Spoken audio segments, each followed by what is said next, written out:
செக்ஸ்லேயோ இல்லை வந்து கைப்பழக்கம் பண்ணும்போதோ இந்த ஆக்சிடோசின் டோப்பமைன் 2 ஹார்மோன் ரிலீஸ் ஆகுது. ஆக்சிடோசின் லவ் ஹார்மோன், டோப்பமைன் வந்து ஃபீல் குட் ஹார்மோன். இது ரெண்டும் வரும்போது என்ன அவங்களுக்குள்ளார மைண்டுக்குள்ளார திரும்பி திரும்பி மாஸ்டர்பேஷன் பண்ணும்போது இந்த 2 ஹார்மோனை சுரக்கிறதுனால ஆர்கசம் அடையும் போது ஒரு அடிக்ஷன் மாதிரி கொண்டுட்டு போயிடும். இப்போ ஒரு தடவை மாஸ்டர்பேஷன் பண்ணாங்கன்னா அன்னைக்கு அடுத்த நாள் ஏன் பண்ணணும்னு தோணுதுன்னா இந்த ஹார்மோன்ஸ் தான் நமக்கு சந்தோஷத்தை உண்டு பண்ணிக்கிட்டே இருக்கும். அதனால அவங்க என்ன ஒரு நிலைக்கு தள்ளப்படுறாங்கன்னா ரிப்பீட்டடாக அந்த மாஸ்டர்பேஷன் பண்ணுறதுக்கு போகிறாங்க. எப்போ இது கெடுதலாக முடியுது அப்படின்னா ஓவர் டூயிங். நீங்கள் வந்து ஒரு நாளைக்கு நான் இதை பண்ணிட்டு தான் நான் அடுத்த வேலையை பார்ப்பேன் அப்படின்னா அப்சசிவ் கம்பல்சிவ் மாஸ்டர்பேட்டரி டிஸார்டர் அப்படின்னு பேர் அதுக்கு. அதாவது டெய்லி ரொட்டீனாக செய்கிற வேலையை விட்டுட்டு இதில் மட்டும்தான் நாட்டம் போகும். இந்த மாதிரி கண்டிஷன் இருந்தால் நீங்கள் செக்ஷுவல் மெடிசன் டாக்டரை கட்டாயம் அணுகி ட்ரீட்மெண்ட் எடுத்தே தீரணும்.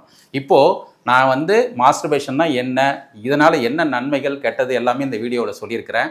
இதை வந்து நீங்கள் ஏற்றுக்கொள்கிறது அனுபவிக்கிறதெல்லாம் உங்கள் கையில் இருக்குது.